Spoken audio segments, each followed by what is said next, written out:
Okay. Ashraf, At the Ashraf, starting point, let's just give me a thumbs up that you guys can you guys all hear very clearly? Ashraf, I'm not going to let you do that. Yeah. I want to Oh, introduce good. you, That's not Mr. my channel. Garda. Yeah. How are you? It's Go wonderful to ahead. talk to you again. Ashraf Garda, who is our moderator, he's the founder of Champion South Africa. I don't know why I'm talking with this thing on my face. And Ashraf, I'm going to let you introduce your guests.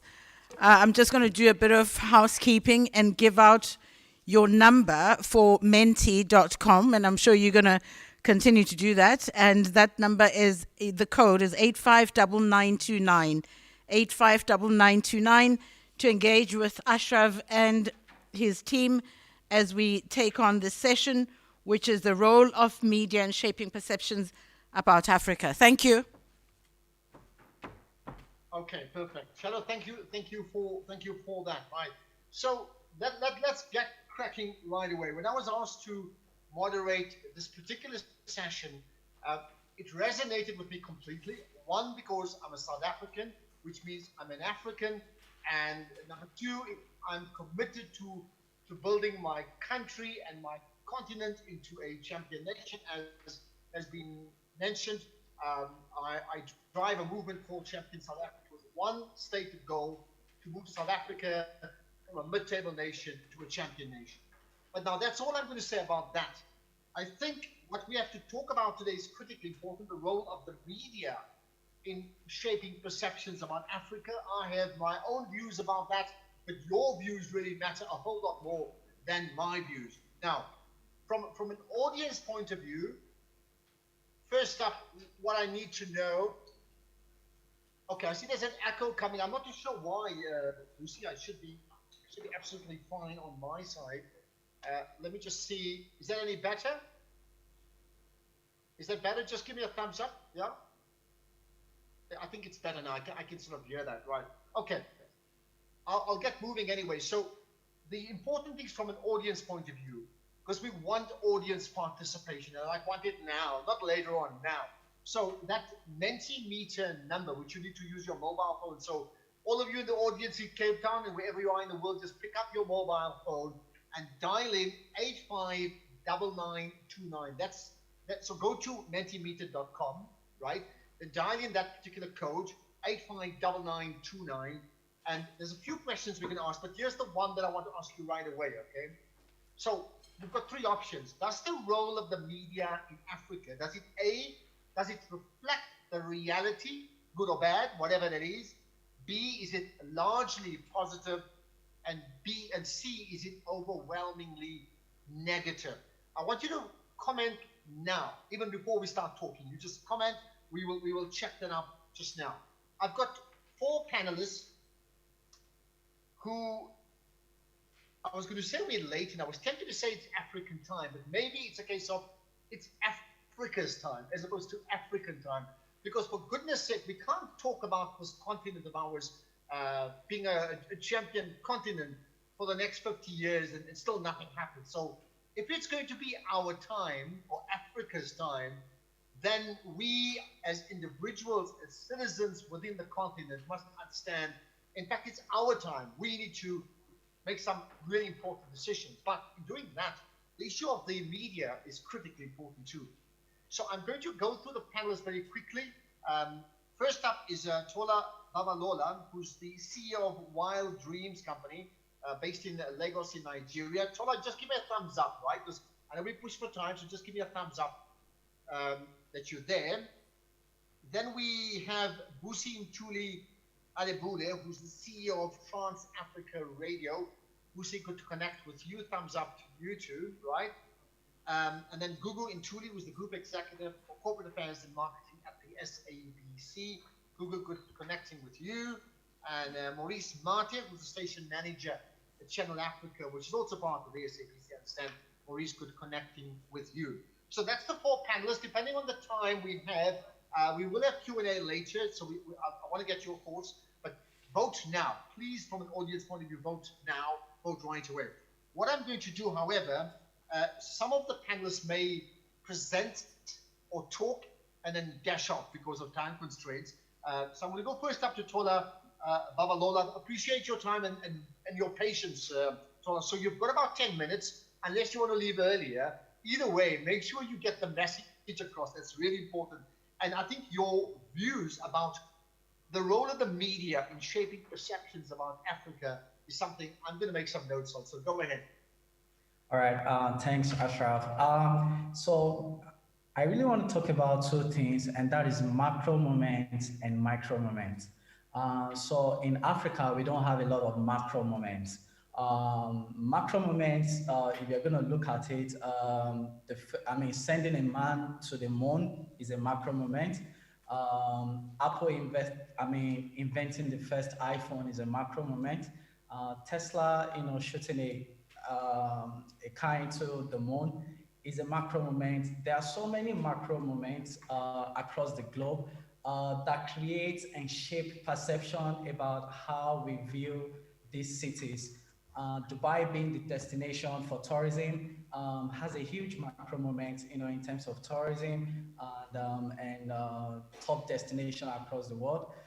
But in Africa, we tend to lack many positive macro moments. And many of our macro moments are mostly centered around politics. It's centered around poverty. It's centered around child trafficking or whatnot.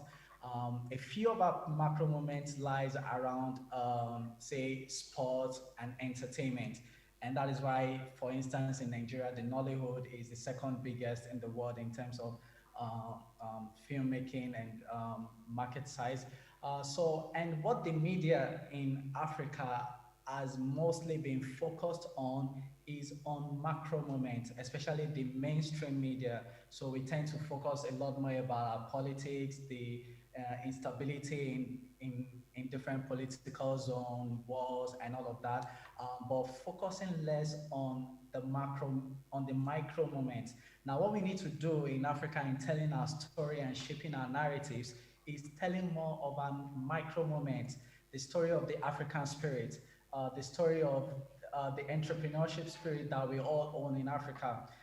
If mainstream media can also shift focus attention to our micro moments, every day in Africa, what does it look like? The entrepreneurs, the business owners, the creativity, the story of resilience, the story of tenacity, the story that in the most difficult situations, Africans are still pulling through.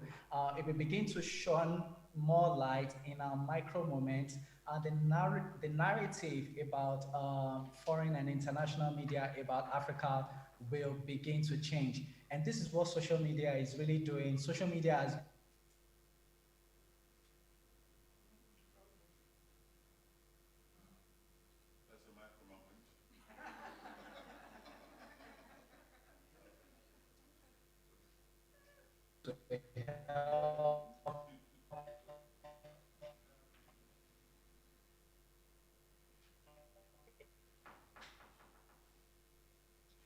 helping the world see Africa in the entertainment industry and how our music, was just and all of these are possible as a result of stories in those areas.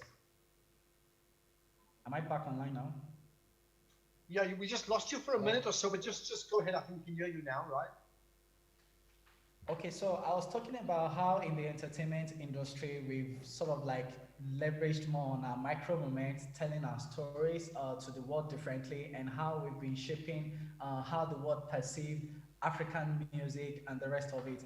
Now, what mainstream media needs to do is also begin to look at focusing more on micro moments, the stories that bind us together, our stories of growth, and really shining that light to the world.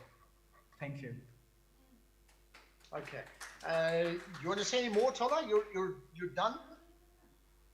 Oh yes. I'm trying to keep to time. So what we need to do essentially is just look at which areas of influence in education can we begin to look at. Okay. Again, I think that line's bad. So Tola, just if you can hear us, if you need to go, then reluctantly you go. If you don't need to go, then we'll stay with you later on and we'll ask you some questions. But you must give me some idea what your position is, right? What I then suggest in the meantime, we'll move on to the second of the panelists. By the way, I did say, I want to remind you about the website you need to vote on. It's actually menti.com. Okay, so Menti, M-E-N-T-I, menti.com. Use your phone. 859929 is our particular code for this session. That's the role of the media in Africa. A, reflect the reality, good or bad. Is it largely positive, or is it overwhelmingly negative? I really want to know what you think in terms of those answers, okay? There's more to come later on. Let me then bring in Busi Ntuli Adebule, who's the CEO of Trans Africa Radio. Certainly very keen to know, Busi, what it is you guys do, but also in answering that question about, in this case, the role of youth. Go ahead, Busi.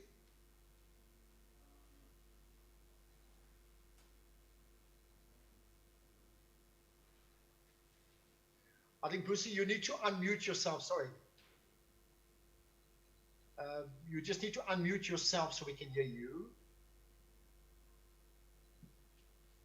Okay, I think you're okay now. You can start. Yeah. Am I okay? Yeah, you're fine now. Perfect. Thank you. Okay. I just wanted to say thank you very much for giving me this opportunity to participate, and hello to my fellow panelists, as well as those who are attending from all over the continent. And thank you to the organizers for such a great summit. And let me start by first reintroducing the topic that I'm supposed to be tackling. It has been established that radio has a far-reaching, a bigger reach in Africa than other mediums. And the question that I'm supposed to respond to is, besides radio being a medium for information and entertainment, what more can we do in Africa to drive a positive change? So that's the question that I'm going to be addressing in the next 5 to 6 minutes.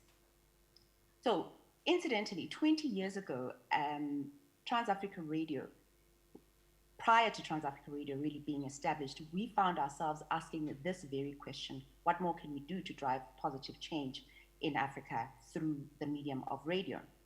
And thanks to a subsidiary of the World Bank, we received funding, and we were able to task a global consulting firm, Bain & Company, to give us an overview of what radio, the radio world was like in the African continent. And the research findings were quite interesting, to say the least. And some of those findings, I think, 20 years later, they still resonate and they still exist. So I'm just going to give you a quick overview of what we discovered prior to us setting up Trans-Africa Radio. That is, again, this year celebrating 20 years in existence. We found out through Bain & Company that we were not telling enough of our own stories. We found out that those who were telling our own stories were not necessarily largely from our own continent. And unfortunately, there was a lot of focus back then in the year 2000 on negative news around the African continent. You heard about wars, you heard about corruption, you heard about hunger, you heard about mayhem. We also discovered that we were an isolated industry. What do I mean by that? Each and every country was doing its own thing in terms of radio. So there was a lack of collaboration by various radio stations across the continent. And that may have been also because of lack of resources. A lot of radio stations in the continent at the time had a lack of resources, human, financial, etc. And having found out all those things, we realized that there was a gap in the market. And we decided that we wanted to formulate Trans-Africa Radio, and Trans-Africa Radio, excuse me, was born. And we positioned ourselves as a pioneering African-owned media company, which is preferred and trusted to celebrate and promote quality African content in sports, music, news, and entertainment. We took it another step further by making a decision that we're going to be playlisting 100% African music on the station. It was well and good for us to position ourselves as this African-owned media company, but the question still was, what more could we do for radio to actually drive a positive change in the African context? And one, we had to ensure that we had to find new talent. So radio stations need to continue looking for new, vibrant talent. We were willing to also teach and learn ourselves because of that isolation, particularly being a South African-based media house. We kept abreast of all things African and particularly all things positive coming out of Africa, and made sure that we always made our listeners aware of the good news in Africa. We collaborated, and we did so through syndication, and we partnered with like-minded organizations, a case in point being DSTV. Trans-Africa Radio is online, and it's also on the DSTV audio bouquet, and has been for the past 20 years with an African footprint, which meant that we embraced technology. So what's happening 20 years later? 20 years later, if I may just give a very high-level overview of what's happening from a political and societal landscape in the African continent. What more can be done to drive positive change? Let us first understand that Africa is a continent of young people who are driving change themselves across multiple layers in society. So radio in Africa needs to understand their target audience, that they are largely young. They need to understand that they are quite knowledgeable. They need to understand that they yearn for information. They need to understand that it is important to feed that need for that information. And most importantly, feed it authentically African. And then from a society perspective, what's happening in Africa? Africa still has and has always had an abundance of cultural and artistic talent. But the good news is that this talent is finally being recognized by the world stage. Look at BET, awards, MTV, Trace, Oscars, Grammys. Africans are cleaning up. They are on the world stage. What does that mean? There is validation that Africa has a lot to offer. However, I think it's very important, again, answering the question, what can radio do to drive positive change in the continent? We as Africans should not have to wait for the West to validate our talent before we make noise about our own talent. So we should take lead in discovering and showcasing our own talent. We should support our talent. And by talent, I'm not necessarily meaning entertainment. It could be writers. It could be it could be people in radio, in the background of radio. And again, we have to be authentically African in the way that we do it. And there has to be cross-continental collaboration between radio stations across the continent. Technology, Tola touched quickly on technology. Unfortunately, sorry, Tola, that we ran out of time. I was looking forward to hearing more from you. From a technology perspective, new technology tools are enabling expression and even more reach for radio. People have cell phones now. They don't need to be walking around with a boombox of a radio on their shoulder. So there are more avenues for consumption of radio. And in knowing that, in keeping with that, and answering that question again, what more can radio do to drive positive change in Africa? We, as broadcasters, the radio industry in Africa needs to keep up with technology. We are in an African, we are in a youth continent, and youth are keeping up. We need to embrace technology, and we need to use it to the advancement of our content and what we churn out. We need to hire more young people. Hiring more young people doesn't necessarily mean that you get rid of those who have experience. So there needs to be information dissemination, having young people working closely with older people who have a wealth of experience to share with young people. We have to take our online presence quite seriously as African radio. Why do I say so? When we take our online presence seriously, that person who's sitting in Canada, who's sitting in Russia, can have access to who we really are on on the continent. So it's quite disheartening to try and get to a radio station that has an online presence, and you find that the link is actually not working. And most importantly, from a technological perspective, we have to understand social media and use it wisely, not just to garner excitement and really be clickbaiting people, but make sure that we use it wisely. Let's look at legislation again, generally in Africa. Again, looking at radio. What more can we do to drive a positive change?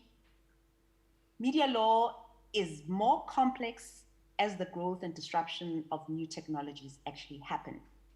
So lawmakers are finding themselves catching up to what is actually happening because of technology. So what more can radio do?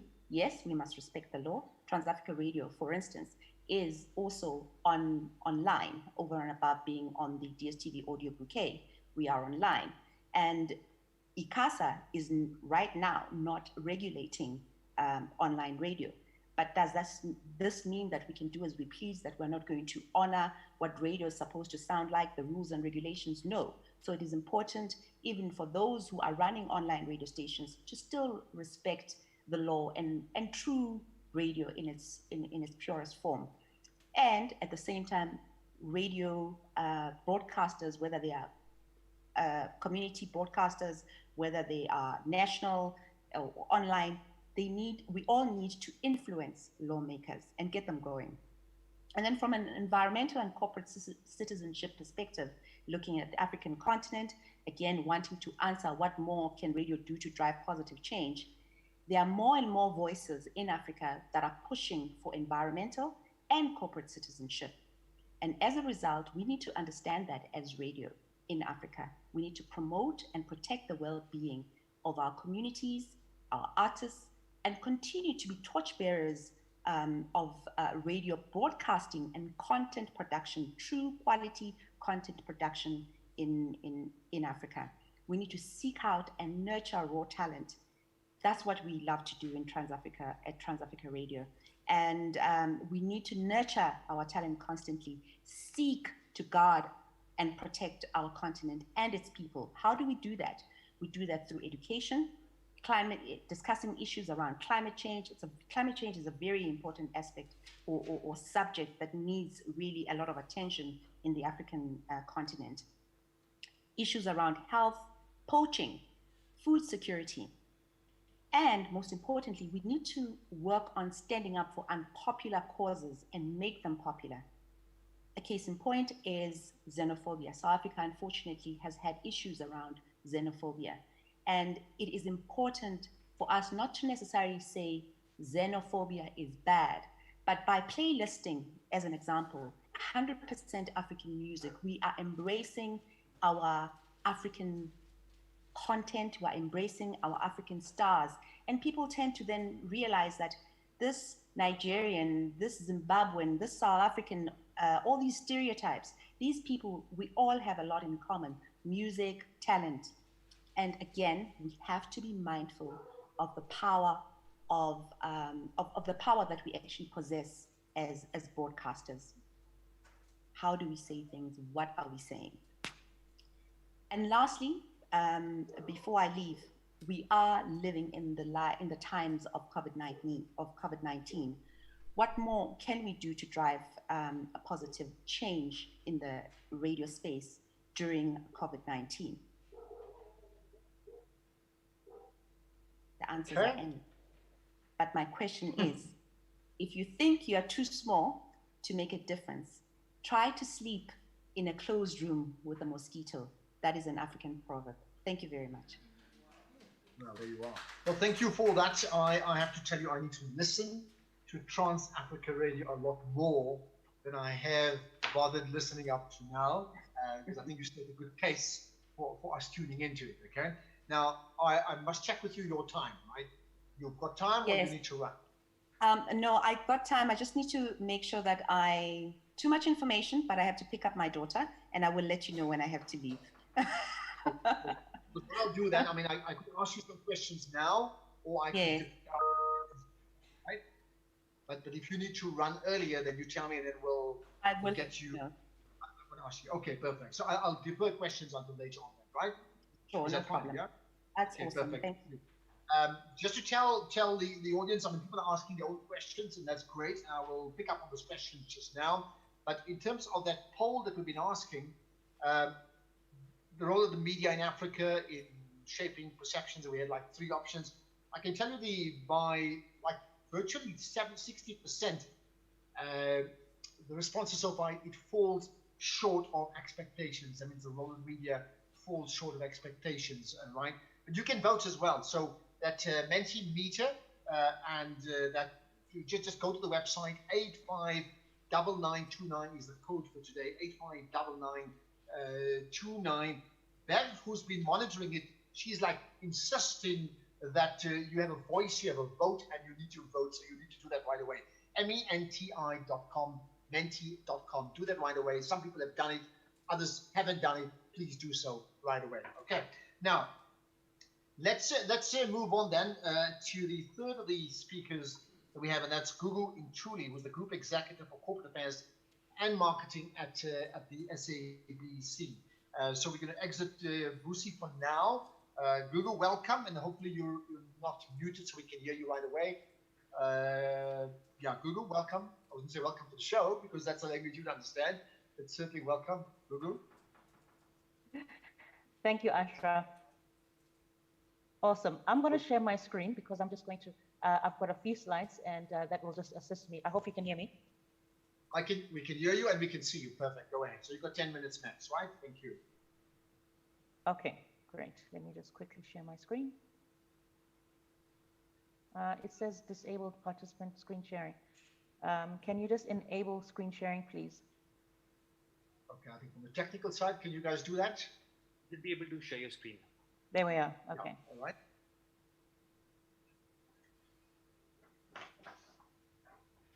Okay, thank you very much. I think I'll be quite brief. My topic really centered around the various radio stations within the SABC radio network, and whether or not there is a thread that actually runs through all of them in terms of offering African content in this globalized environment. So I think that, first of all, the SABC, which is the South African Broadcasting Corporation, is the only public broadcaster in South Africa, and as such is really obliged by the Broadcasting Act of South Africa to provide programming that is varied and comprehensive, with a balance, obviously, of information, education, and entertainment that meets the broadcasting needs of the population. And it's quite a wide range of the population across age, gender, religion, interest, as well as background. Now, the corporation, through its ICASA license conditions, which Busi touched on earlier, they must provide a certain percentage of local content across the different genres, from children's content to drama, music, etc., all in the various 11 official languages of the country. And of course, this applies in varying degrees based on whether it's a commercial radio station versus a public broadcasting radio station. And in each of these genres that are stipulated by ICASA, the SABC has actually consistently exceeded the quotas that have been set for it by ICASA. Now, I think the main question for us today is why? Why does the SABC exceed its quotas in the way that it does? I think at the heart of SABC radio stations is really the strategic objective of the organization, which is really trying to position itself as a leading voice and a leading and credible voice and face of the nation as well as the continent. So everything that the radio station trying to ensure that the SABC becomes the voice of the nation, the credible voice of the continent. I think that maybe just to paint a little bit of a landscape, and again, my panelists, fellow panelists have touched on some of these things before. As the African landscape, as the African continent, we really have had a number of challenges that we've had to that we've had to deal with as the media.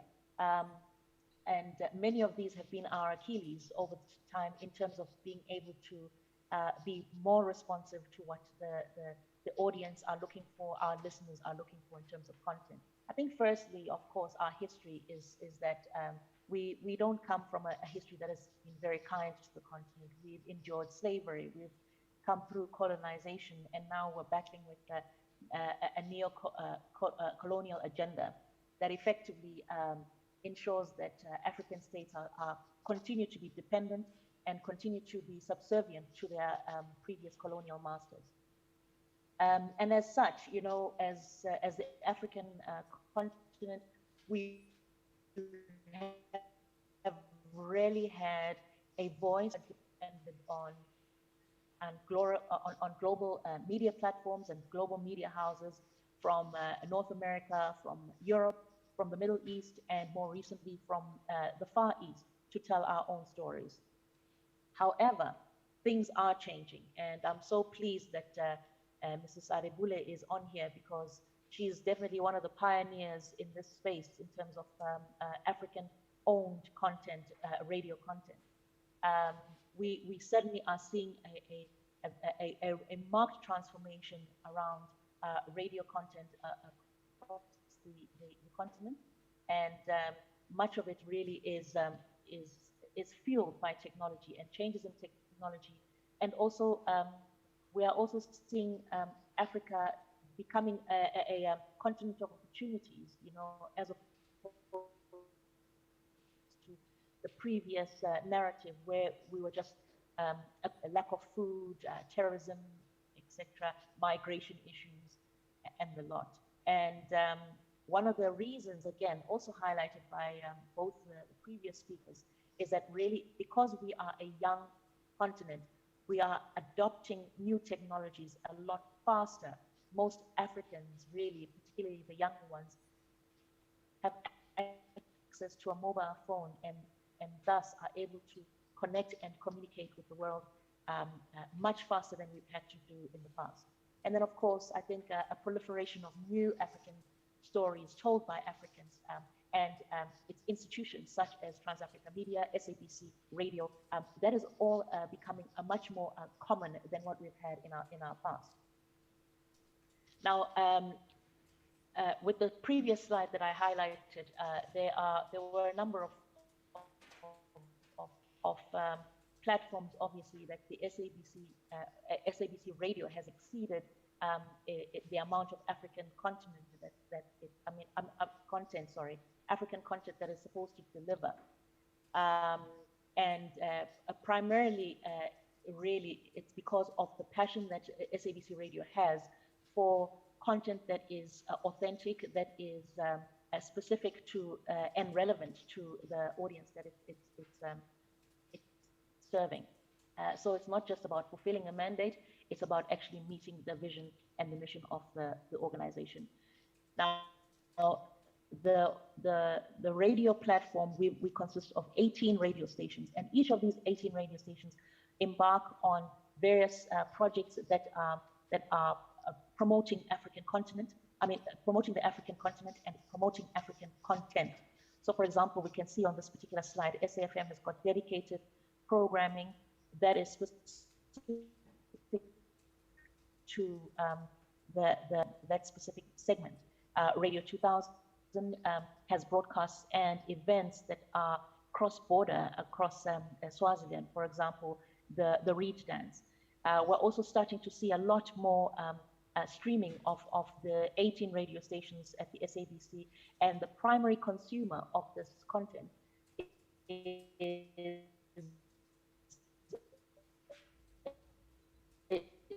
is Africa, and by 91%, so quite coming from, starting to see a lot more interaction and engagement of SABC radio content from other countries across the continent. We've got various other radio stations, as you can see, who are involved in a number of very interesting projects across the border. We've got Mungana Lonene involved in projects in Mozambique, and also in conjunction with Mozambican counterparts collectively fighting rhino poaching in South Africa at the Kruger National Park, because of course we share borders. Lesedi FM doing the same in Lesotho, championing projects as well as broadcast upskilling, which is something that also Mrs. Arebule touched on in terms of collaborations, and we are starting to see a lot more of this happening across all SABC radio stations. And then, of course, you've got the Palafala, which is a marathon across 2 countries between Zimbabwe and Zambia, Africa Day and the like. So I think that as a whole, the SABC network, SABC Radio Network, are actively promoting content, and particularly local content and Africa-specific content. But I know that the next speaker, who is my colleague, will touch on that in much more detail through his presentation. The results of this, what have we observed? Despite, I think, the narrative of, maybe global content is more attractive to Africans, that simply doesn't seem to be the case. It doesn't resonate at all with what we're actually seeing at the SABC. We are certainly market leaders, and we by far have much more local content than content from other parts of the world. And 9 of top 10 most listened to radio stations in South Africa are SABC radio stations, and that translates to a dominant figure of 73.2% of the radio market. That translating to about almost 29 million listeners a week. And what is very, very exciting for us is that this content is actually delivered in the respective South African languages, but not only that. And I think that maybe noteworthy here are the Kru and the Kwe languages, which really are it's a very small community in the Northern Cape, and the purpose of catering for this particular segment of our market is that, one, it is a preservation of these languages, which are old languages in indigenous languages of South Africa, but very importantly, ensuring that these particular communities are afforded local and international content, that they can be kept up to date with what's going on in the world. Over and above that, we also have content that is produced and disseminated in French, Portuguese, and Kiswahili, and I know that my colleague will touch on that. With this local content focus and Africa focus, we have had the fastest growing radio station in the country, being Radio 2000. We've had the coolest radio station 8 years in a row, which is Metro FM. We've got the biggest radio station on the continent, which is Ukhozi FM, and the figures are about 7.66 million listeners a week, which is a phenomenal number, and a lot more. But we also understand, and as the previous speakers highlighted, this is just the beginning. It is very, very important that we highlight that while the SABC Radio Bouquet has made huge strides in ensuring that we are resonating not only with our national listeners, but our continental listeners, there's much, much more that needs to be done. I think finally, just to highlight that the SABC radio stations are 18 plus 1, which is Channel Africa. And these SABC owned and licensed radio stations really offer most consumers the content that they want across the country. As I mentioned, Channel Africa will be addressing us after this, so I think that Maurice can touch on that in more detail. But what's important is that really listeners are fast embracing technology and technological changes, and that is also offering SABC Radio lots of commercial opportunities, particularly around streaming and creating and being present in OTT platforms, so that consumers can actually reach us wherever they are at any time that they want. And I think what's really important here is the transition from being seen as radio stations to audio providers, audio content providers. And then, of course, SABC radio brands are expanding across borders, which means that not only are we growing our audience, but also increasing the relevance of our radio stations, the content that we provide resonating across the borders. And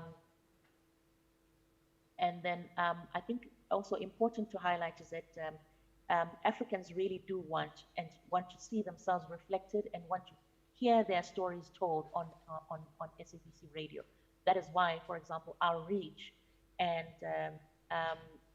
the percentage, the dominance in the market makes us a very, very important stakeholder in this space to ensure that we provide consistently content that is resonating, particularly with our young Africans. Finally, I think to conclude is just to say that from the experience and the examples highlighted around the SABC Radio story, it is quite crucial to understand that any radio station that really wants to succeed within this space needs to seriously consider content that is local, content that resonates with the African continent. Okay, that's it. Thank you very much for that. Mike, we'll hopefully get a chance to ask some questions as well later on. Now, we've been asking other questions, and you guys have been, as delegates, have been responding. So please continue doing that. One of the other questions we've been asking that I'd like you as the audience to respond to is this one. Again, you need to use your mobile phones, and you know the Mentimeter. You need to use that, right? Menti.com. And the question is: should the media play a transformative role in changing perceptions of Africa, or should the media only serve as a reporter of what it sees? So think about that. Is the media simply reporting on whatever it is, or does it also have to change society itself, or is that somebody else's problem? Think about that. In fact, don't just think about it. Vote right now. Please do so. I'll pick up those results and we'll announce them just now as well, right? So from Google, who speaks on a macro level at the SABC, and yes, having been there myself in the past, strategically a very, very important channel for reach around the South African, and then in this case, the African continent. Let's move on one step lower, but in fact one step broader, to Channel Africa, because they do broadcast and cater for the entire African continent. Maurice Mate is with us. So Maurice, thank you for joining us. If you can just unmute yourself so we can get you on. And again, we've got your 10 minutes to talk about some of the issues that are important around what Channel Africa does, and then answering to that vision of the media and its perception. So Maurice, your 10 minutes starts now. All right. Good afternoon, colleagues, and thank you very much for this opportunity to talk about the role that Channel Africa has in the dissemination of information in the continent. Let me first give you a brief of what Channel Africa is. This is an international radio station under the South African Broadcasting Corporation, meaning that it's being administered by the South African Broadcasting Corporation, SABC. The station turned 54 years old on 1 May, just a few months ago. And Channel Africa therefore transformed over time from a political tool designed to spice the malfeasance of the apartheid regime to an international public service broadcaster whose aim is to highlight the programs that seek to reconstruct the social and economic being of the continent. So this is done through the production of people-centered programs across the African landscape in languages that are commonly spoken in sub-Saharan Africa. So by mid-90s, Channel Africa was a popular brand in an ordinary household across the entire continent. At that time, its listeners were in the estimates of 20+ million. At that time, Channel Africa was broadcasting through the platform of shortwave and satellite only. And as you may know, shortwave transmission is a dying technology if it's not dead by now. So the satellite transmission was most used to relay its broadcast to FM station that transmitted our content. Now, looking at the languages that Channel Africa is broadcasting in, the African language services that Channel Africa is broadcasting in proved to be very popular in target areas, as research showed that listeners enjoyed listening to programs in their own mother tongues. Now, fast forward to date. Channel Africa is still broadcasting in the African vernaculars of Chinyanja, Swahili, and Slozi. Those are the true African languages that Channel Africa is broadcasting in. This is in addition to international languages of English, Portuguese, and French, as also mentioned by my colleague from the SABC. So our content offering includes news and current affairs, the magazine type of programs, music, which is 100% African, and the interactive programs. Why do we have interactive programs? Is to bring the audiences, the listeners, closer to Channel Africa. One important realization at Channel Africa is that we need to take this station to the people so that they feel to be part of the station.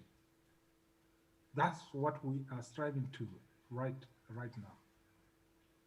And we are now involving our listeners in many of our programs, either through their views on topical issues or comments on the discussion outcomes.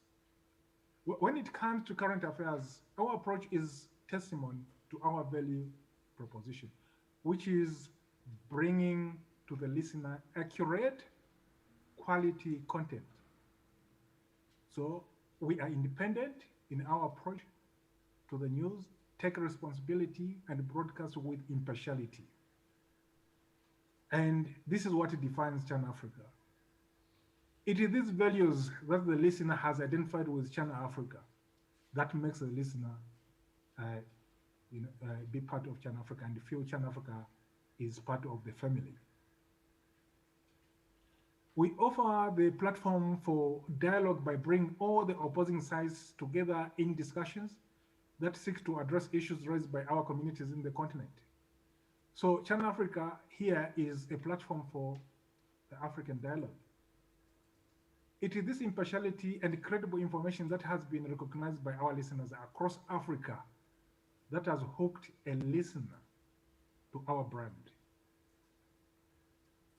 Now, let me just give you a short story here. I was so moved when I visited Blantyre in Malawi, where our Chinyanja language is carried by a local FM station. At just a few minutes to the language going live on air, which is 1400 Central African time, it was so amazing actually to see ordinary folks literally rushing to their radio sets to listen to the Channel Africa broadcast. When I inquired as to why our broadcasts were so popular, one taxi driver confessed that Channel Africa was able to talk to political opponents and bring their views to the communities, of which the local media was hamstrung. So that was the difference.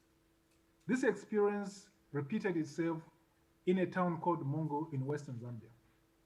So it is important for broadcasters to understand the need of their listeners and try to design their programs in such a way they respond to their needs in a style that also addresses the mandates of the station's businesses. Very important. So in short, listeners' views are taken seriously at Channel Africa. And for that, listeners view Channel Africa as a source of accurate and credible information. It is seen as an inclusive station which makes them feel part of the station. Therefore, it's a brand that they are proud of. Now, let's look at another question. For example, how does Channel Africa play the role it could in speaking against wrong and promoting right for the sake of Africa's evolving image? Let's start by saying this.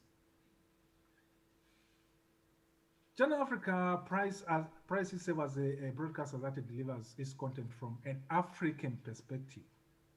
If we look at the broadcasting landscape across the continent, you'll find that our content is highly dominated by the Western media, whether be it through the newswire subscription or program content offerings. Let me extend on this so that we can get each other. When I was in Arusha, Tanzania, and using a taxi again for commuting, because that's usually what I do, to listen to the people, listen to one station, I observed that at the top of the hour, their programming was interrupted by switching to BBC World Service news headlines.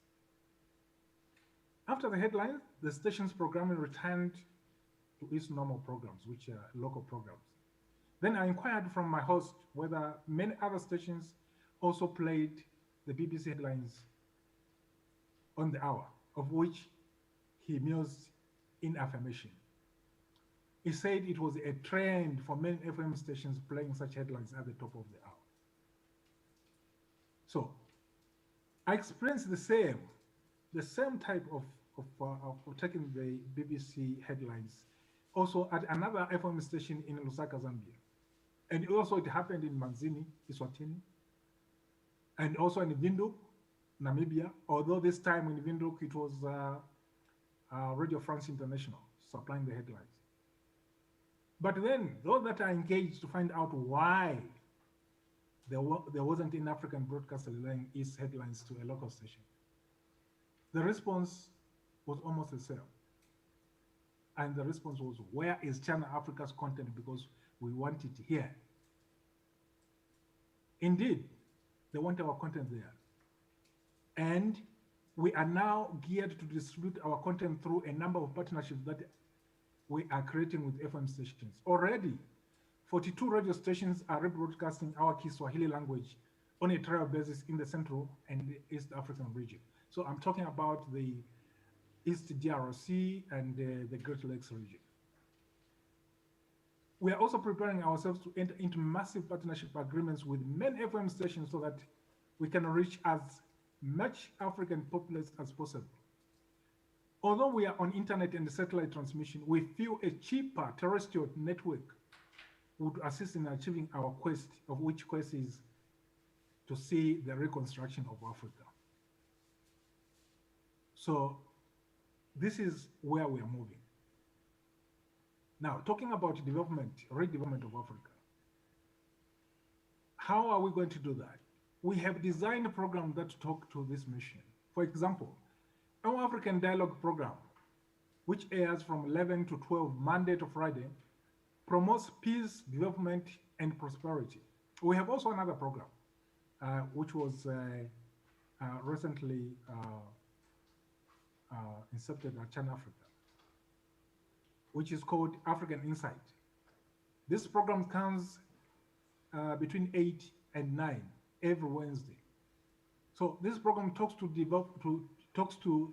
development projects across Africa that have a positive impact on the lives of our people. We know that a lot of projects have been going on in Africa that are unreported, and such projects will have to have an impact on the ordinary communities. So this program's mission is to go into Africa, to go everywhere, to find those programs that showcase the project that changes the lives of the people. And we've already done some programs on this score in Zambia and Uganda, and we're moving on to other countries. So these projects are not only done by or led by the governments, but they're also being done in partnerships with private sectors. So we are highlighting those.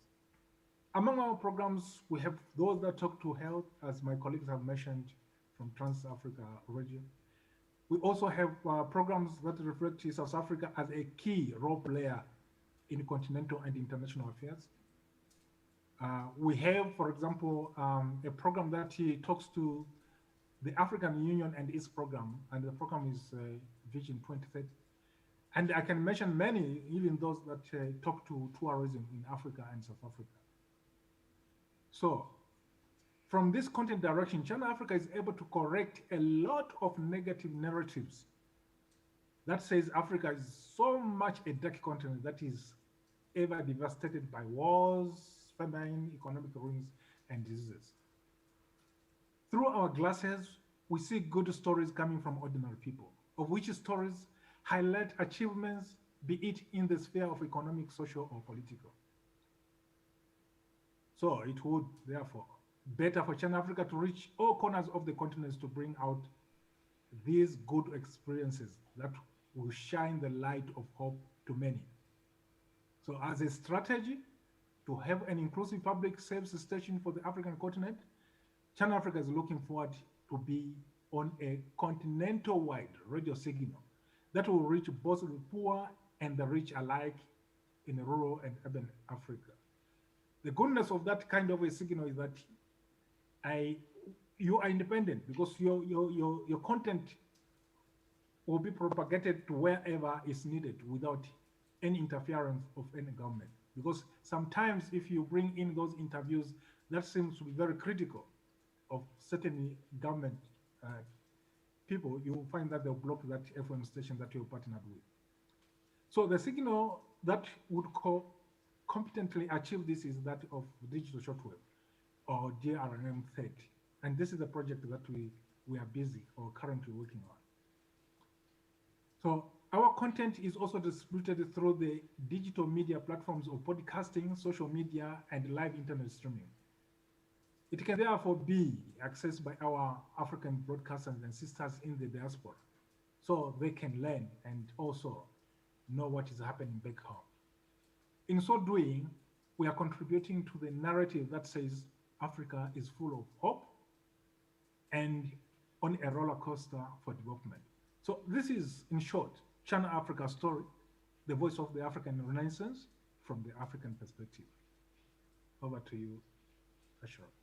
Okay, well, thank you for that, Maurice. And certainly I know, having interactions with many people around Channel Africa when I was at SAFM, I think, yes, it's certainly from a South African perspective, it's hopelessly underrated in terms of the impact it makes. I am well aware of who listens and the impact that it does make. So thank you for that, right?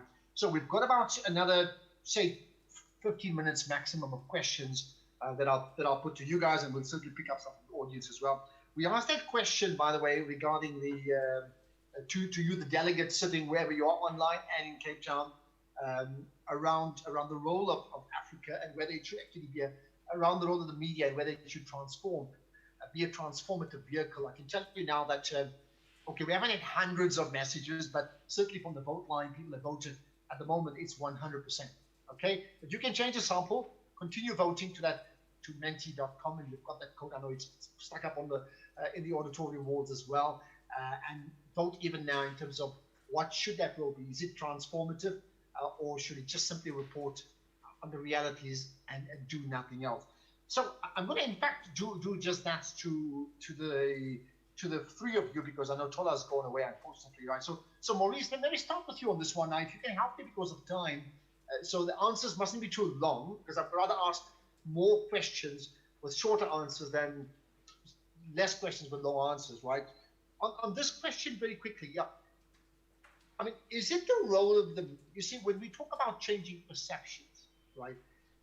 Does changing perceptions mean highlighting the good news and ignoring the bad news that comes out of our continent?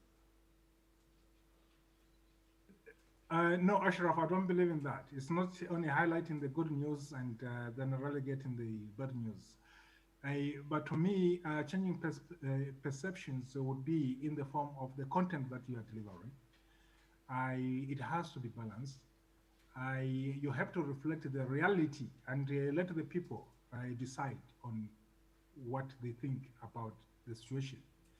It's not for the radio station to decide the situation for such for the people. I think, in short, that's what I would say, Ashraf. All right. In fact, I'm going to ask the same question to Busi as well, right? Busi, your thoughts on that role of the media in changing perceptions? I will somewhat disagree with my colleague Maurice, and I think perhaps because I run my own platform, so I don't have to worry about bureaucracy in terms of working towards changing perceptions. When it comes to perception change, nobody sits and says, I am going to create a perception. A perception is created by the type of content that you are churning out. And I think a very good example of that is the big hoo-ha that we all saw from clicks with the clicks advertisement. The perception has always been there that, Caucasian hair is better looking than African hair. And that perception has not existed because somebody said it. It is because of the content that was constantly churned out, showing white women with beautiful hair and black women not being showcased at all.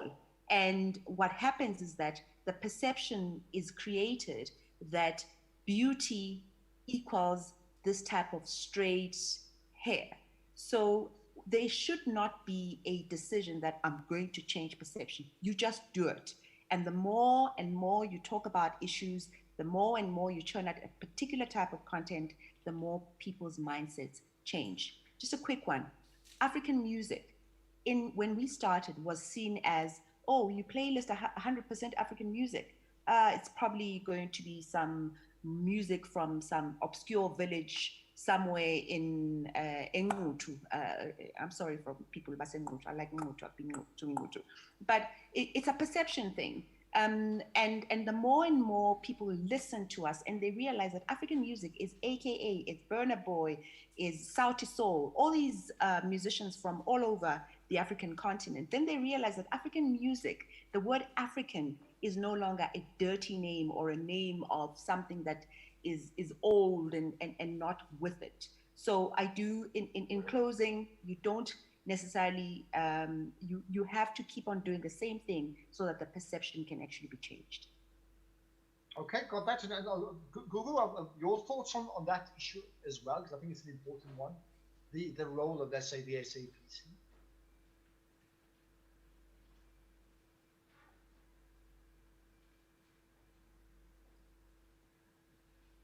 I think you need to unmute yourself. Sorry. Okay, go ahead. Thank you. I think both speakers have a really good point made. You know, we at the SABC have been through a difficult path, and we are now transitioning and changing the perception of the organization. But it isn't easy to do if you don't constantly put out messaging that is actually trying to actually showcase who it is that you actually are right now, because people understand you from the actions that they see, and they form that perception. It's not because you announced and said we are bad or we are good. It's because of how you actually portrayed yourself in the public. And so I do believe that repeated action, repeated content, repeatedly putting it out there does start to plant a seed in the audience or the consumer's head to say, well, hang on a minute, what's going on there? So I do think that certainly perceptions can be created through the type of content that you're putting out, because effectively by doing so, subtly you are actually subliminally sending messages to say, this is who we are. So, okay, I mean, here's the thought. I mean, certainly in my role as a talk show host, radio, TV, often I know when I've asked a guest, does this work? I can guarantee the answer would be, yes, it works. It's been tested in the States, as if it's a term of endearment, right? And the UK, right? And I must say, even from where I sit at Champion South Africa, that's an irritation for me. So I've always said, I want someone in Iceland, I want someone in Afghanistan, somewhere in the USA, Mexico, to say it works. Why? Because it's made in South Africa, and in this case, maybe made in Africa, right? So that part I understand about how we need to transform in terms of build new role models and what is an accepted paradigm, right? But notwithstanding that, here's the thing for all of you, right? I'm going to say that the biggest negative perception around Africa is actually created not by the media and not by the West, okay, but by the lousy bunch of African rulers that we've had. And there's a history of African rulers currently. We can go from the top right down to the bottom, okay, one after the other, that has usurped the wealth of their nations and have left them poverty-stricken. And whether they're puppets or not is not the be-all. The fact is they're the people in power, right? So my question to all of you is then, is that not the case? Is the biggest problem not the case that African leaders, and we are talking politics here, are the biggest problem in causing a negative perception about our continent? And if that is the answer is no, then tell me why. The answer is yes. Then to what degree does our media, African media, play a role in effectively calling them to order? Gugu, since I see you can go first, yeah? You know, it's a pity that Tola isn't here, you know, because I think he touched on something that's quite important to me. You know, it doesn't matter what's going on in the world. You choose the narrative that you want to tell. You can create whatever narrative you want to tell. If, for example, the focus is to build a new Africa, if the focus is to uplift Africans, if the focus is to inform and educate and entertain Africans, you can do so in a responsible way, not to say ignoring, because news is one thing. When things are breaking and they have to be communicated, that's the business of news. That's what they're there for. But I think radio is more than news, you know, and there's a lot of content that radio can create that actually builds, that actually informs, that actually empowers young people in Africa to really understand that, yep, this is who we're about. And by virtue of doing that, also shares with the world what good is coming out of Africa. So the micro stories, and I think he captured it so well, and Busi touched on it as well, in terms of what the music industry in Africa has done for the African continent. And Nigeria and Kenya and even South Africa leading the way to a large extent in terms of what focus on the micro stories, the good stories that are coming out, that are actually empowering youth to actually gain confidence in being themselves. Not to say that Okay. they ignored the Having other said that, I mean, I heard what you said. Having said that, do you not agree that we need to hold our leaders, our African leaders, more to account for the wrongs? Because that's a very positive action. That's actually not negative at all. You know, I think that what's important is being able to control what we have at our disposal. If we have the ability to change the narrative based on what resources we've got and the power that we've got as the media, then we must use that. The behavior of leaders, yes, we can hold them accountable. We can certainly do so, but we are not ultimately in control of what goes on in politics. Our role is to be a vehicle for telling good stories, factual stories, fast stories, as some of our panelists have highlighted. Media must be dependable from that particular perspective. All right, got that. Maurice, your thoughts on that same question? I think it's a really important one. Yeah. Yes, Ashraf. In short, I think Gugu has captured it well. But getting back to your question, to say who is responsible for that perception, negative perception, is it the leaders or the media? It cannot be the media at all. So what the media does is that it reflects the reality of what is happening. If there's corruption, if there's poor governance, the media is there to highlight that. And by highlighting that, the receptor in digesting that information would see that indeed something bad is happening in Africa. Therefore, the media's role is to balance the story. You should not only bend on, talking about the bad, because this is where the propaganda comes in, because then you have got an agenda just to talk good, or rather to talk bad of certain activities of certain governments. But the real issue here is that the people who are responsible for for negative perception of Africa is the leaders across the spectrum. It's not the media at all. The media is just there to inform, to reflect on whatever is going on in those houses. So by exposing such, that's the only role that the media can play in correcting that, just to highlight. But the media has got no muscle to go and intervene in a political sphere, to say, I think this negates the image of Africa. It's only the comments and the analysts, commentators outside who will say, yes, indeed, this is a negative perception. So in short, I would say that the media has got no play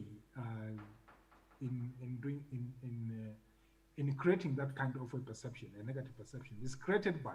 I think if we had more time, we could talk about manipulation, of the media by other sources and forces, but we don't actually have time. We probably got about 5 or 6 minutes to go. But we'll leave it as a question. But I think your point has been very clear that the media, that people ultimately help form decisions about Africa.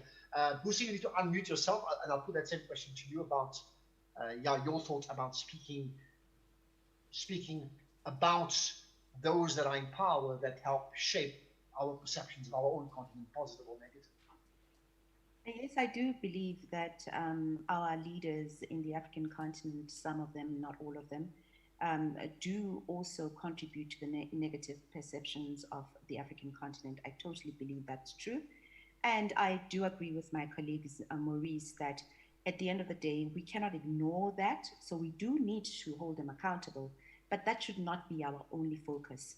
And radio, as Google said, there are so many opportunities to have different types of content. Some radio stations are talk radio stations. You can sit all day and really bash the government, or sit all day and bash the government and then look at people that are doing great within government. So you need to have a balance. And I agree with Maurice that you might find yourself in a position where you're, as media, coming across as a propaganda radio station that has an agenda that seems to be focusing only on the negatives of government or only on the positives. I'm just going to give you a quick story. There's a book called Africa is Open for Business that was written by Victor Khomyeswana. And what inspired that book is him having worked at Trans-Africa Radio. When he first came to Trans-Africa Radio, I said, Victor, I want you to write good news, African business stories, nothing else. He thought I was crazy, but the book is existing. Yeah, he thought I was crazy. So was that propaganda? No, it was to say we are going to talk about Africa positively from a business perspective. Yes, there'll be other people. There's plenty other people. The West will do a fantastic job in creating awareness of the bad in Africa. And does it mean that we shouldn't do the same? Yes, somewhat, but let's not have a whole lot of focus on the negativity. Let's strike a balance. I suppose, I mean, your point is, and I'm just thinking of this image right now, you can be, for example, you can be a parent at home and you can be critical of your teenage child who's underperforming. So as a parent, you have the right to be critical, and you must be critical when you know they have so much talent, but they're not getting the basics right. But does that mean you don't love them? You absolutely love them. So you still portray the wonderful qualities that they have because you are the parent after all, but you still reserve the right to be critical. Now, if we have an extreme of one and the other, then you're not being the parent. And maybe that answer is the media the parent? I mean, do we have that role, right? Now, goodness, we've got about maybe 5 minutes to go. And yeah, I wish we could talk a lot more. One of the other questions that I want people again online and in the auditorium to vote now, 859929, you know, that's the magic code number, to menti.com. Here's an important question, right? Will an African cable network beamed globally change perceptions of Africa? So will an African global network, so broadcast network beamed around the world, will that change perceptions? We don't have it at the moment. Maybe the closest would be, SABC still within Africa, but still not widely watched around the continent. CNN, Al Jazeera, BBC, I can go through all of those, right? We don't have an African one. You tell me whether you think it will or it will not, yes or no. Menti.com, vote now. We'll have some answers at the end of it all, right? Your thoughts on that? I mean, starting with you on this one here. Will an African? Is it time that we actually have a truly global African broadcast?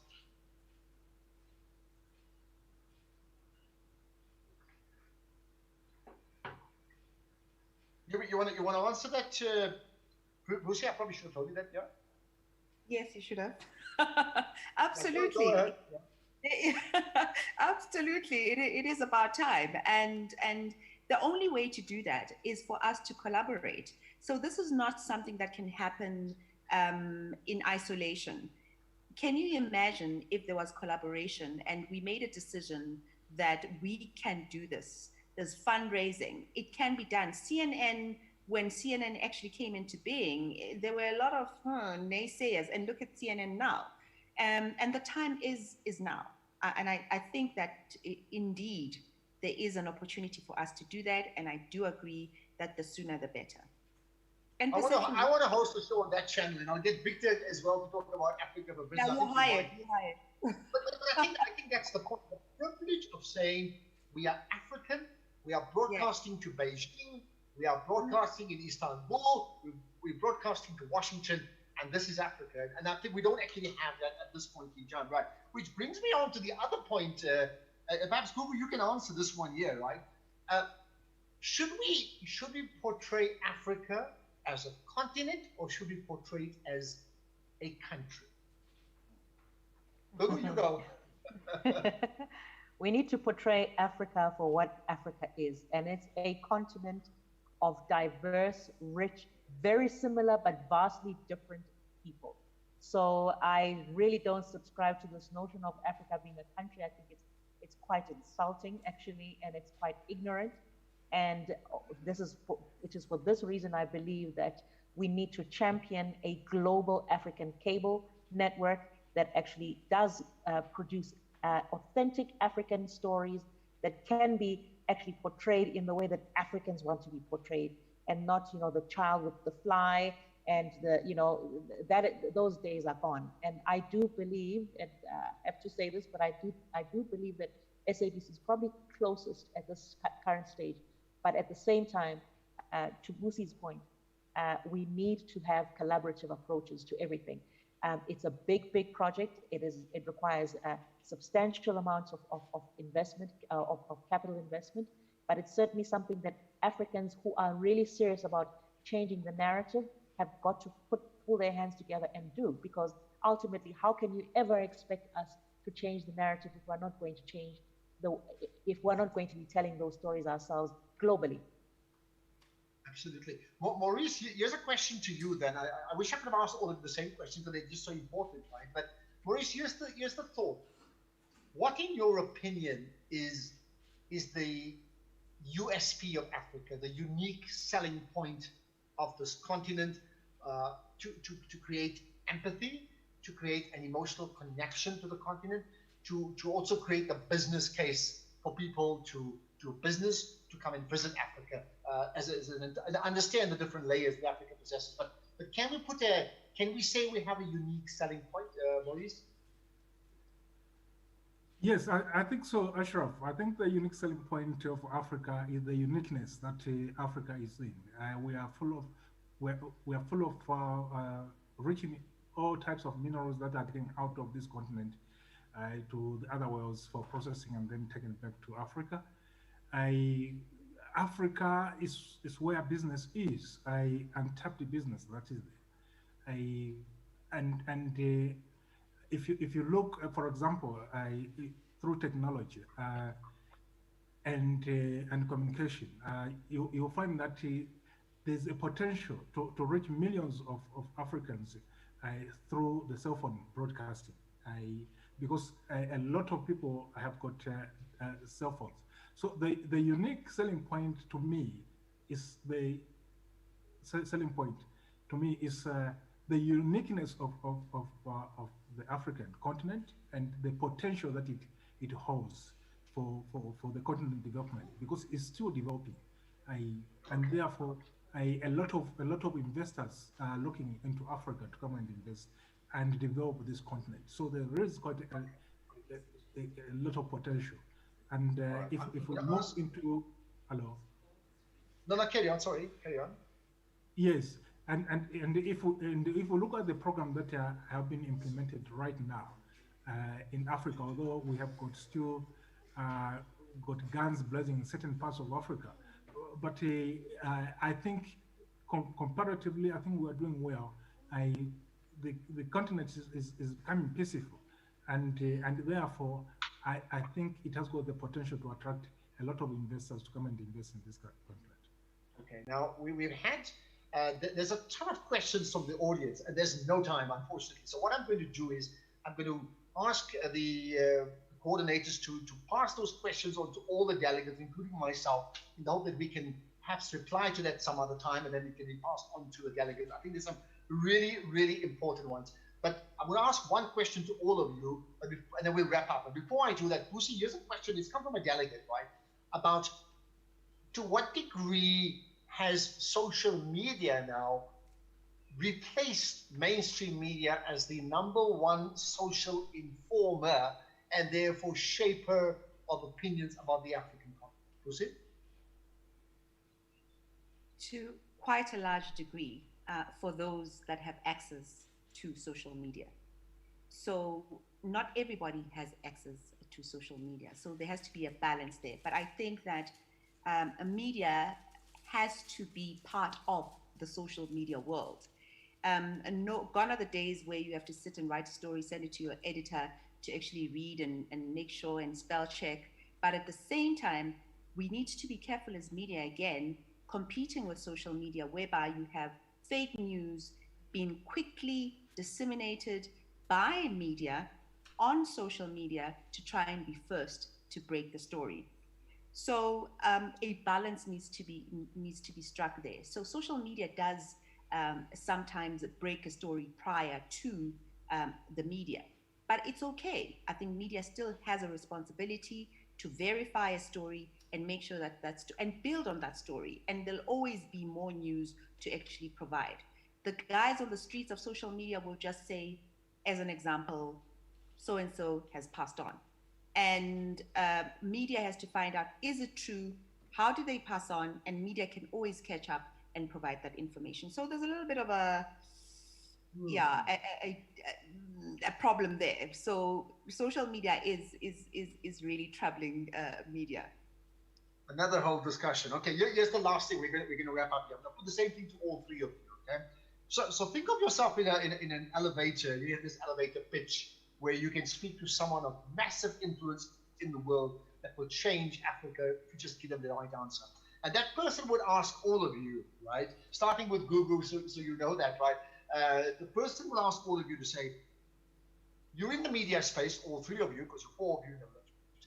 Give me one thing, one pitch, right, that we must act on right now that will change the perceptions of Africa. And that person will put the question to all three of you in this case.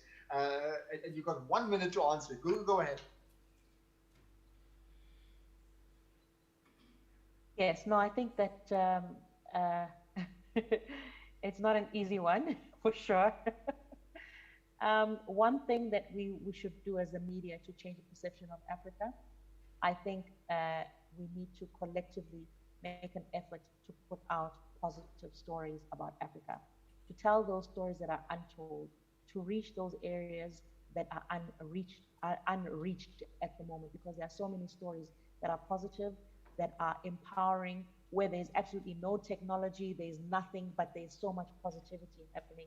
Those stories need to be told. If you have a look at some of our competitors, our global competitors, how they find African stories that are so unique. You go to them for documentaries and stuff, and you think, now how on earth did they come up with this gorgeous story in my backyard and I don't even know about it? So I really do think that there's a responsibility for us to tell stories of all kinds that are people's stories. We are responsible, we represent the people, and we must tell people's stories. Okay, got that right. Maurice, same thing to you. You're in the lift. You've got 1 minute to state your pitch that will change the perceptions of Africa through media. What's Yeah, Gogo has summed it up. But what I'll say is that one thing that we need to do is to liberalize the media across Africa, because it's only by doing so that we are going to reap the fruits of, of the economies of Africa and report stories as they are. As you know very well that in certain countries, the media is not as free as in South Africa and other certain countries. So that's the one-stop shop that we need to work on, to liberalize that, so that people can have information, whether it's good, whether it's bad, to help them make the decisions on their lives. Well, I think you're right. Liberalize, and in this case, liberate the media, because we take it for granted. But there are many countries in the world, not just in Africa, that in fact do not give people the right to say, you know what, I do not like my president. I think he does a lousy job. We just don't do that kind of thing. So it's a privilege that we have, right? Certainly in our country. Right. Of course, last words to you. You're in the lift once again. Go ahead. Proceed. I'm in the left, and guess what? I'm summarizing. We have to tell positive African stories. And number two, we have to make sure that we liberate the media. But number three, each one of us in this country, South Africa, and the entire continent, each one of us, we have to be in pursuit of excellence in every area that we are participating in, whether we are musicians, whether we're politicians, whether we're business people. If we as individuals can work towards personal excellence, the West will find us and they'll tell those stories for us. And this narrative will change.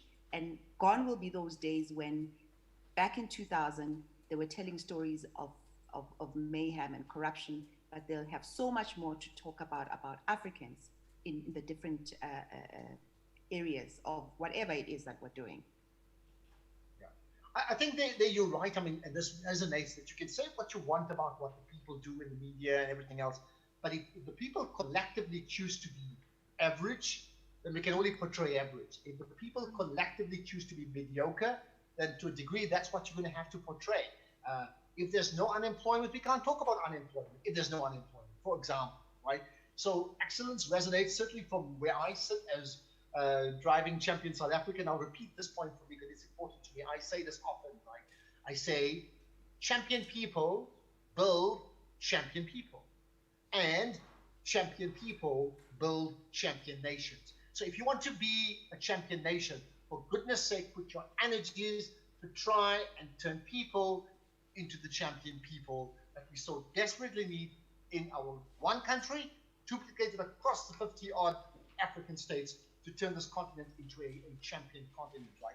And I think on that point, I don't want to say any more, because that's the most positive thing we should take out going forward. So, excepting to say, I think it's a privilege for me to be a part of this conversation. And I wish to thank the four super panelists that we've had. Tola, who's not with us any longer, Tola Babalola, and then Gugu Ntuli, thank you for your time. Maurice Martin, thank you for your time. And Busi Ntuli Adebule, appreciate your time. It's been wonderful. From an audience point, although I can't see you, so what? I want you to applaud. Wherever you are in Cape Town, just do that, right?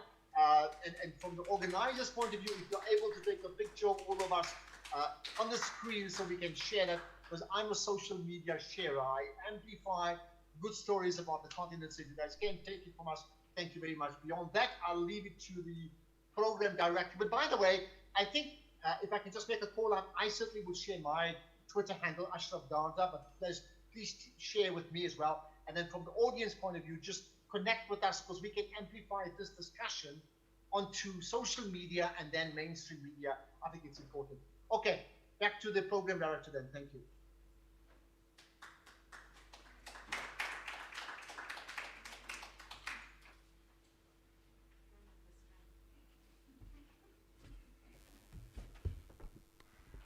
Wow.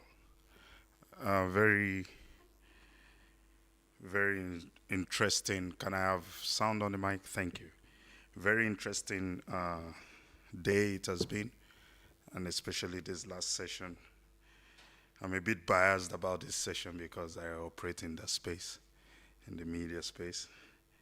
I disagree with some of the views here, but yeah, we'll continue to discuss, and we'll continue to see a better Africa.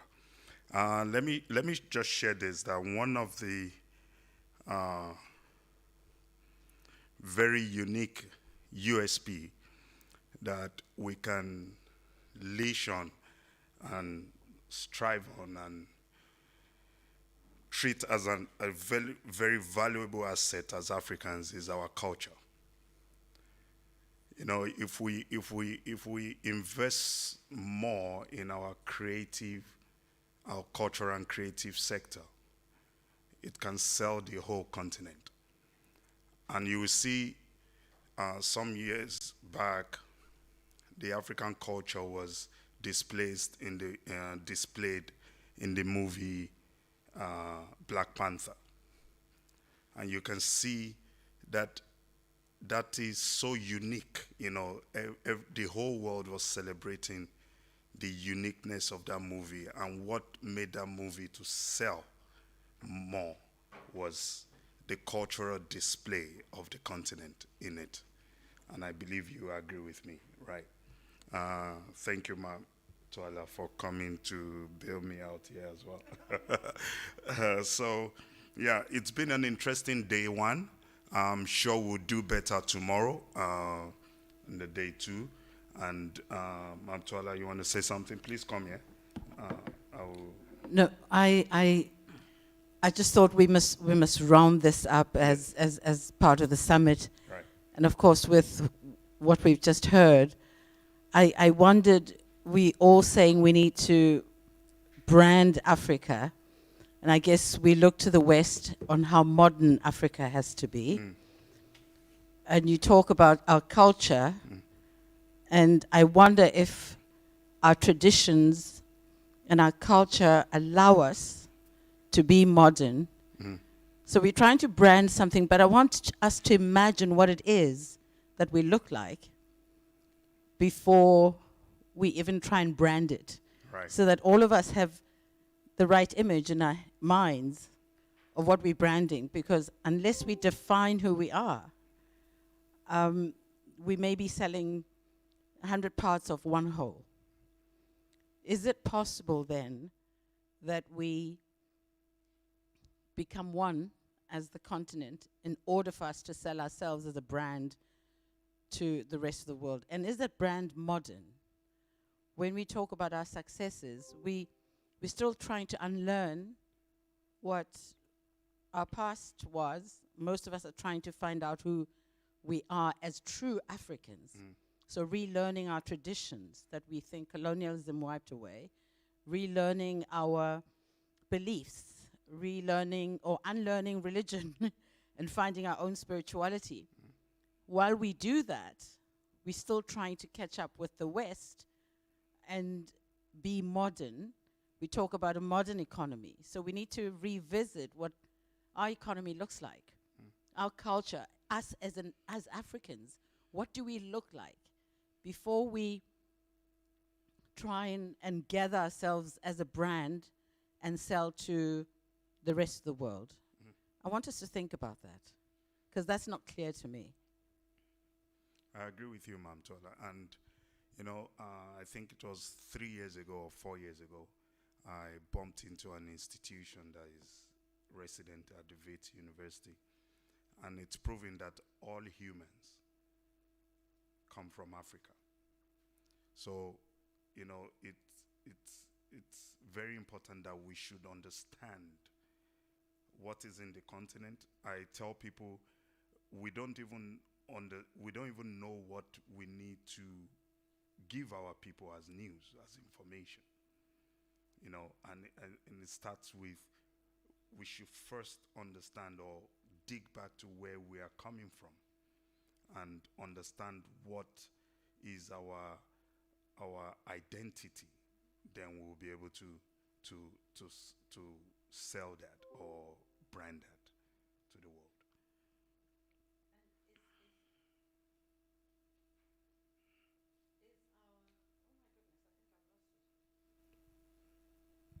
is our democracy, or the world's democracy as we see it, can we relate to it? Or does it work for Africa? Or do we have a unique recipe for what democracy is? And if it is the same as the rest of the world's democracy, maybe we use the media again to educate our people, because I think our governments are where we are because our people don't understand this democracy, which seems to be held by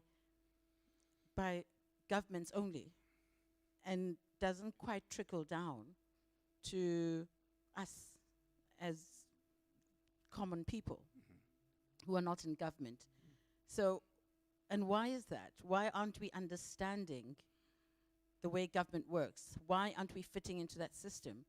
Maybe we need to create our own democracy, and do we call it democracy? There's so many questions, I think, that are very important to take away from this summit. But I think we need to begin from, Solly? I think we need to start from a common base in order for us to come out with a tangible to-do list that will then help us understand just give ourselves context of the kind of results we need and require to then brand ourselves properly. And I also think just everyone in this room is media. I hope you know that. We're not just talking about media, the institutions or media houses, but your media and media. Because whatever news you pass down to your children or to your cousin or to your friends, it's a kind of information that will also give them a perception. So we should understand that. We need to play a collective role. So it's been a very interesting day one, very informative, very successful. I know we had a bit of technical issues, but this also shouldn't discourage us. We will continue tomorrow, day 2.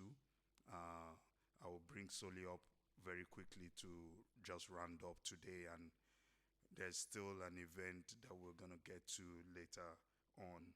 But I just want to leave everyone in this room with this quote by Alvin Toffler. And I think it's in line with what Mam Twala said, the illiterate of the 21st century will not be those who cannot read and write, but those who cannot learn, unlearn, and relearn.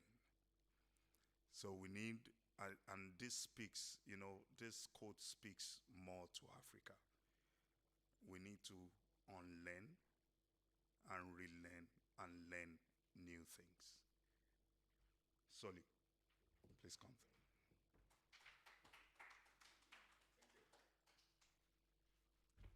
Oh God, what a day. One of the questions that people ask me is, but are you trying to rebrand Africa through these conversations? This summit doesn't have any ambition to rebrand Africa.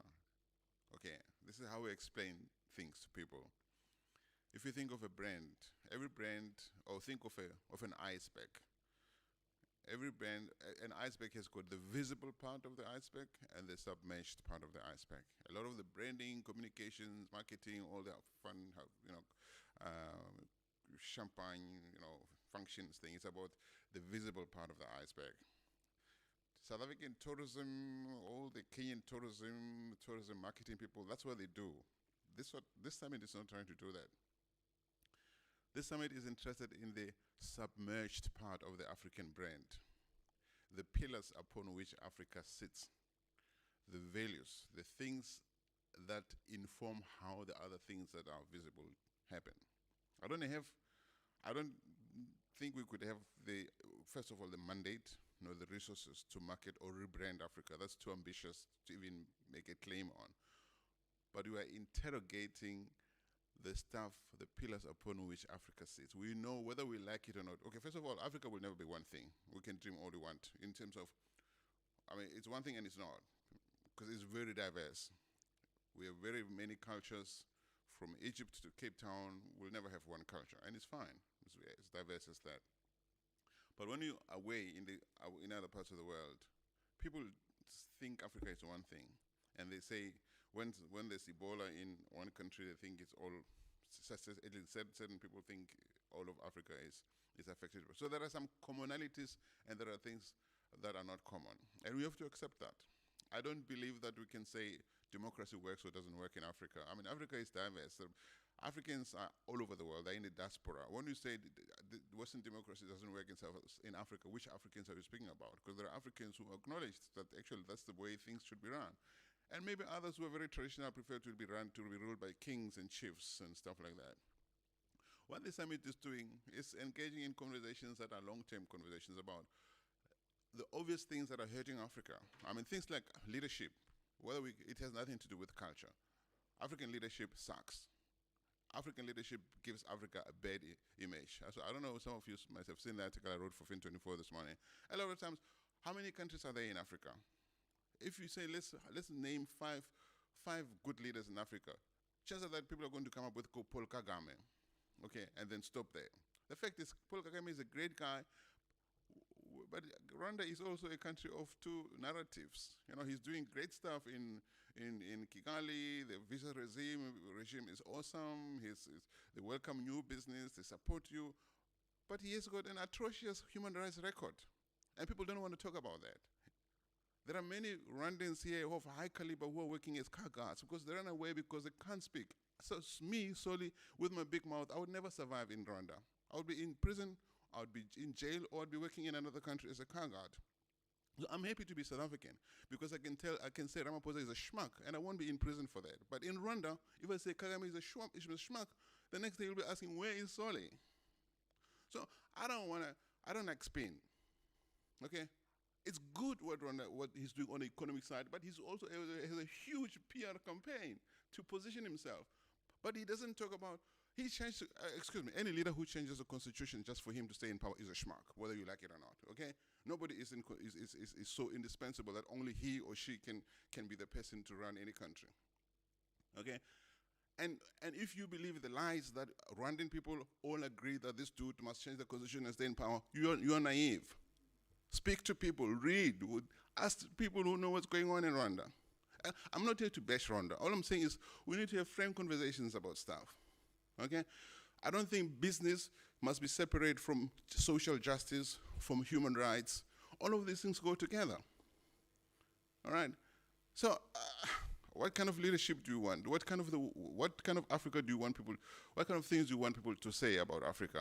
What are the things? Some things we can change, we can hopefully over time, some things we can't. But we can't say, corruption is all over the world, so let people happen. Let's have a conversation about why it's wrong. Look, let's have a conversation about why someone must get a huge government tender and buy 25 very expensive cars when there's so much poverty in a country. And we say, but it's Africa, we do that. No, it's wrong. We must speak out against it. And it gives us a bad image. So you speak to investors, many people with money will come into Africa to put money for shorting now so that they can take out, or in projects that will allow them to leave when they need to leave. So if you want people to invest for a long time in Africa, you have to create conditions.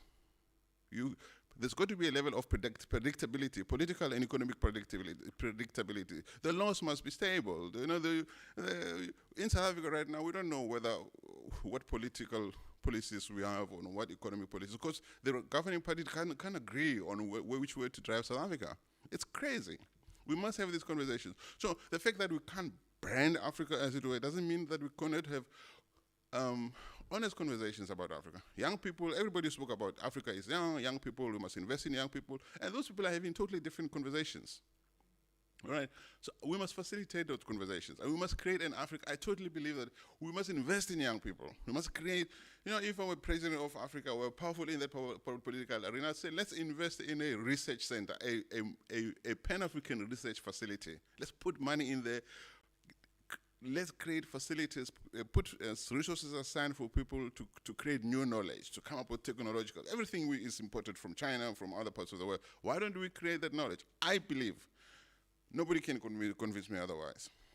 Black human beings are just as capable as other human beings. Just give them the enabling environment, the resources. There are many awesome Africans, black or non-black Africans, who are out there in the diaspora, who are doing awesome things. But ask them to come back to their countries. They're telling you crazy. Okay, there are Zimbabweans all over the world. There are Nigerians all over the world. There are South Africans all over the world. But they will not. South Africans, when we get in there, hopefully we won't get there. But it's a lot of other nationalities. They're all over the world, and they're great. They're doing well in Toronto, in London, in Berlin, etc., etc. But ask them to go back to their countries, because the conditions are not right for them to go back to their countries. And we want them to be positive ambassadors of Africa. What? To spin? So this, I mean, it's not about spin. It's about frank conversations. It's about looking into the mirror as Africans and stop fooling ourselves and stop blaming everybody else for the nonsense that we're responsible for. Because a lot of the things that are bad in Africa are not caused by white monopoly capital or the West or apartheid or colonialism. They're caused by us. We can change them. Until we're able to look into the mirror and say, okay, guys, this we can change. We are responsible for this. We're not going to get out of the rut. It's so easy to say, oh, it's white people. It's colonialism. No. I'm sorry. So, anyway.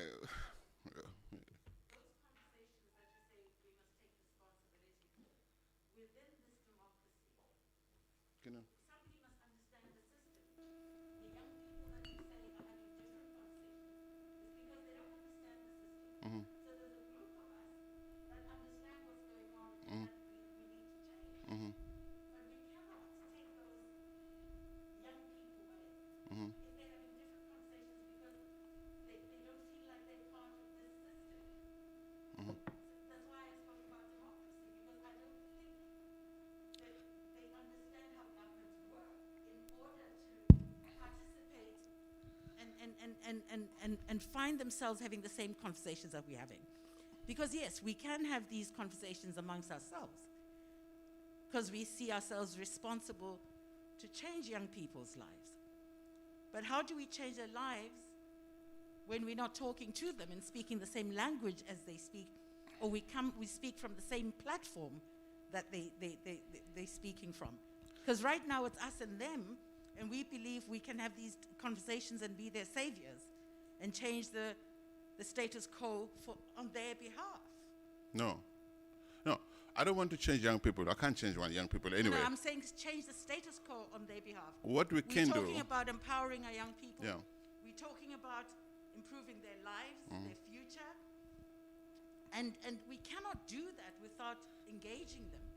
Yeah, I think what needs to happen, I like what the minister, I mean, I hope that for a politician, I like what he said there, about all the kind of schools in education, in the agrarian economy. I think people must be empowered, but we can't tell them how to think or how to view the world around them, but they must be given the space and the resources, the enablement to be the best they are.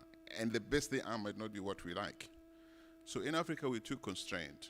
I think African democracies are not real democracies. If we look at the UK, simple example, the UK left the EU, okay, following consultation with the people of the UK. Whether we like it or not, there was consultation.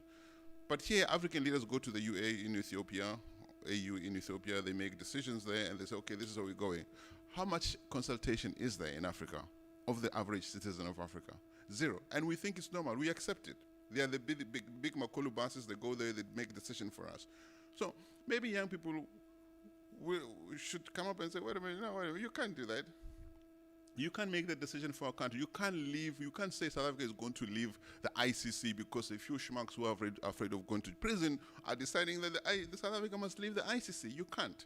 So we must create over time a culture where people ask these difficult questions, have difficult conversations. We can't tell them what to think about things, but we can say, you need to think. You got to allow them the space. In a place like Rwanda, you don't have that space, whether you like it or not. You'll be in prison for asking the wrong questions. In Zimbabwe, you could have been imprisoned for saying Mugabe is too old. You know the stories. So we should hope that we never get there in South Africa. And it almost happened. Some of you forget. This minister now, Blade Zimbabwe, a few years ago was suggesting that criticizing the president should be criminalized. Unfortunately, it never happened. But it could happen. If the ANC decides to vote this way, it could happen. Who could stop it? So we must create an Africa where we are able to have conversations, and nobody must force you to say, you're African, therefore you must think this way. It's nonsense. Africa is so diverse. But there are things that are globally negative about Africa, and we must have conversations about those things. And as I said, we don't aim to change them tomorrow or next year, but we must create an environment where we're able to have these difficult conversations. That's all.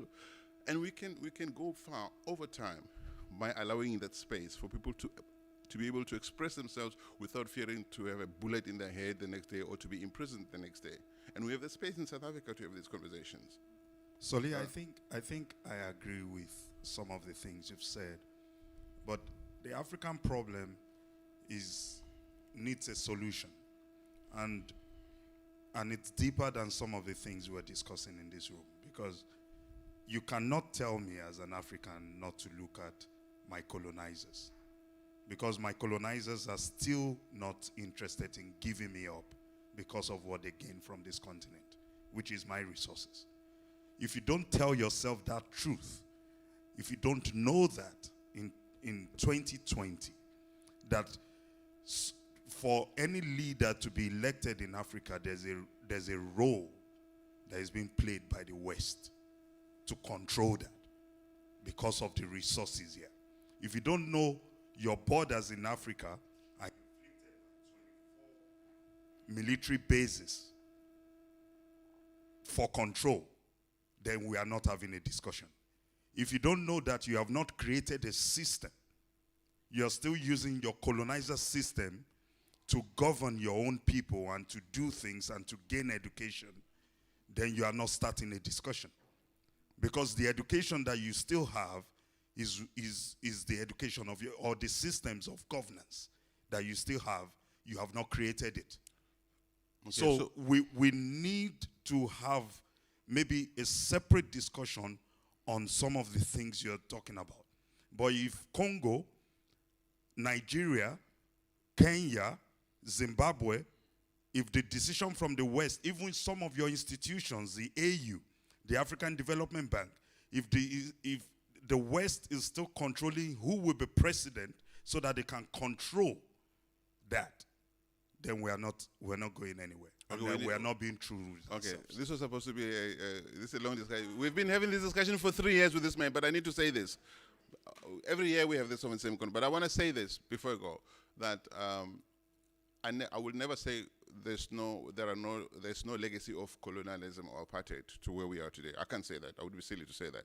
But I can also say that every problem that Africa is facing today is not because of colonialism and the West, and that's the problem. So we have to distinguish between the problems that we are part of. And I said this morning, there are some things that we could possibly have control over if we do certain things differently, and there are some things that will take longer. So there are short, medium-term, and longer-term problems. There are things that Africans are responsible for, and Africa always fears to look into the mirror. I am African, okay? Africa refuses to look into the mirror many times to accept and acknowledge. And as long as you misdiagnose the problem, you will never solve the problem because you keep blaming other people. It's so easy to say somebody else is responsible for something. There's some things that we are responsible for as Africans. And those are the things I'm interested for us to have a conversation over. We can't change history. Apartheid happened, colonialism happened.